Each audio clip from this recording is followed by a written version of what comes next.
Salve, salam jumpa kembali dengan saya Romo Adnan Berkanis PR di dalam channel ini. Di pagi hari yang indah ini saya akan menyuguhkan renungan yang kiranya berguna untuk kita sekalian. Selamat menonton, selamat berefleksi. Jangan lupa tetap jaga kesehatan dan stay at home.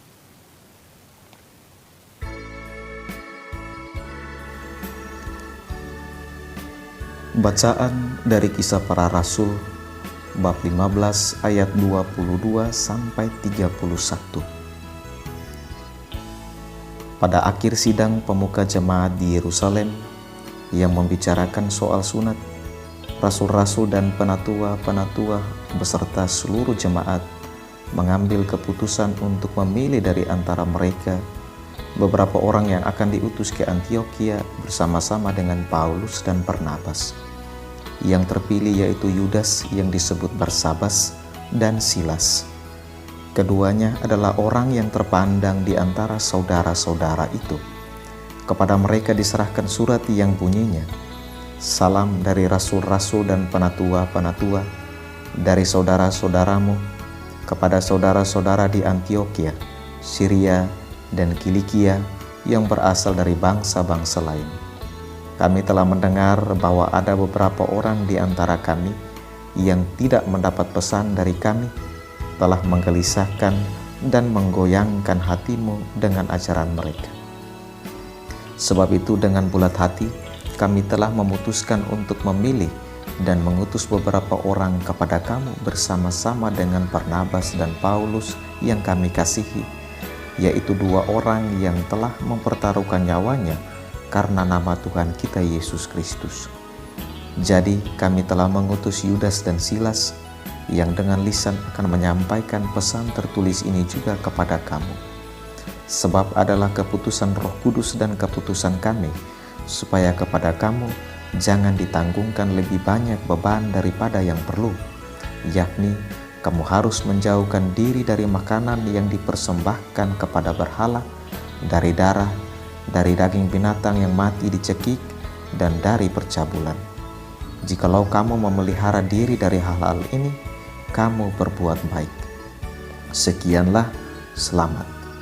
Setelah berpamitan, Yudas dan Silas berangkat ke Antiokhia. Di situ mereka memanggil seluruh jemaat untuk berkumpul, lalu menyerahkan surat itu kepada mereka. Setelah membaca surat itu, jemaat bersukacita karena isinya yang menghiburkan. Demikianlah sabda Tuhan, syukur kepada Allah.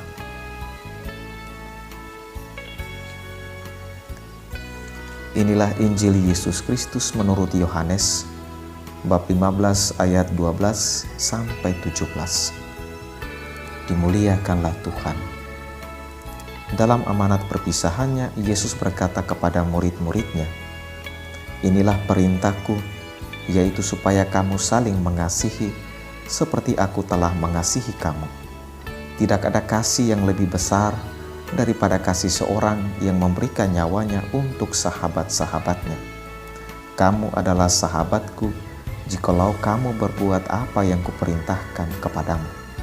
Aku tidak lagi menyebut kamu hamba, sebab hamba tidak tahu apa yang diperbuat oleh tuannya. Tetapi aku menyebut kamu sahabat, karena aku telah memberitahukan kepada kamu segala sesuatu yang telah kudengar dari Bapa-Ku. Bukan kamu yang memilih aku, tetapi akulah yang memilih kamu. Dan aku telah menetapkan kamu supaya kamu pergi dan menghasilkan buah, dan buah itu tetap, supaya apa yang kamu minta kepada Bapa dalam namaku, diberikannya kepadamu.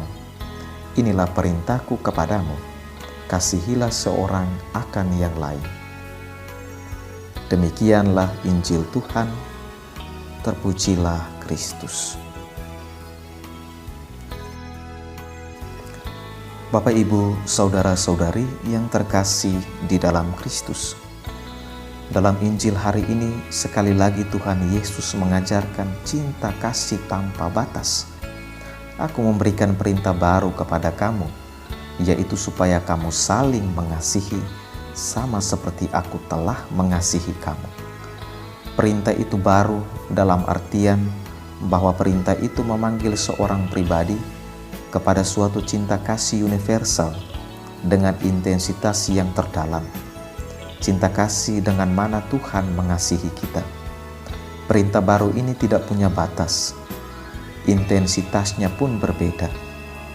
Perintah Yesus ini menuntut kita harus mengasihi orang lain sama seperti Yesus mengasihi kita. Kasih Tuhan Yesus kepada kita jauh lebih intens atau jauh lebih hebat.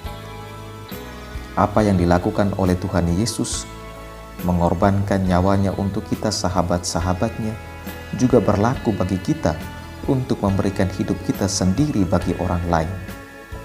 Hal ini juga bisa kita temukan dalam bacaan pertama hari ini, di mana Barsabas dan Silas rela dipilih dan diutus ke Antiokhia bersama Paulus dan Barnabas untuk mewartakan Injil.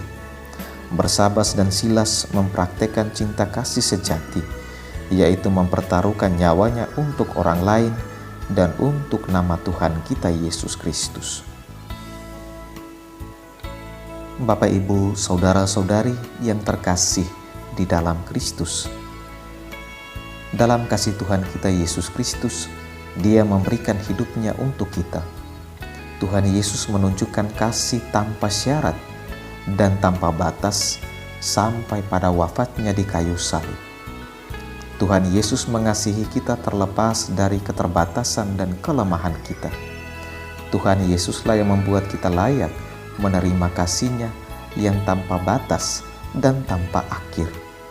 Tuhan Yesus mengasihi kita lebih dari kita mengasihi diri kita sendiri. Tuhan Yesus meminta kita untuk saling mengasihi, bukan dengan kasih kita, tetapi dengan kasih-Nya. Kasih yang ditanamkan Roh Kudus di dalam hati kita. Kasih menjadikan kita bersaudara dalam Tuhan.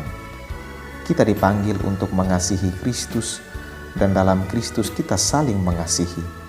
Kasih Kristus dapat memampukan kita mengasihi musuh, memaafkan mereka yang melukai atau menyakiti kita, dan memampukan kita untuk saling mengenal dan saling mendengarkan. Kristus meminta kita untuk mengasihi Dia sampai-sampai tidak ada yang bisa menarik kita lagi. Kristus meminta kita untuk semakin jatuh cinta kepadanya. Kristus mau kita terperangkap dalam cintanya yang besar. Kristus mengasihi kita terlepas dari kesengsaraan, ketidakkonsistenan, dan kontradiksi kita. Bapak, Ibu, saudara-saudari yang terkasih di dalam Kristus, kita tidak dapat melupakan bahwa kita rapuh, bahwa kita adalah manusia terbuat dari tanah liat yang keluar dari tangan Tuhan. Kita adalah lumpur dan kita mudah hancur. Kita mudah jatuh ke dalam dosa. Tetapi jika kita tetap bersatu dengan Kristus, jika kita yang tanah liat itu dimasak dengan baik dalam api kasih Tuhan, kita menerima kekuatan yang luar biasa, dan Kristus melakukan keajaiban melalui kita. Kasih selalu membawa serta sebagian dari rasa sakit, karena itu adalah hadiah bagi kita.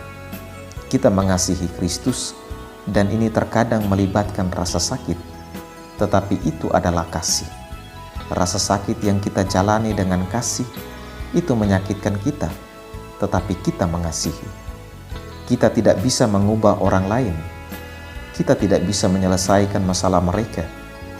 Kita hanya bisa mengasihi mereka, karena ketika mereka merasa dikasihi, mereka dapat merangkul penderitaan mereka, dan mereka membuka diri bagi Kristus dan berubah. Kita mesti berusaha menemukan bahwa orang lain adalah hadiah bagi kita. Kristus mengasihi semua orang, dan karena alasan inilah Dia memilih kita untuk menjangkau semua orang, sehingga mereka pun dapat mengetahui dan merasakan kasih-Nya. Kristus mengasihi kita yang benar-benar mengasihinya, dan Dia ingin kita mengasihi hidup sepenuhnya. Marilah kita memohon kepada Roh Kudus agar menanamkan kasih Tuhan dalam hati kita, agar kita mampu mengasihi yang lain karena Tuhan telah lebih dahulu mengasihi kita. Amin. Selamat pagi dan selamat berkarya. Jaga kesehatan dan stay at home. Salve, Tuhan memberkatimu sekalian. Terima kasih sudah menonton video ini. Jangan lupa like, komen, dan subscribe, serta bagikan juga dengan teman-teman kalian.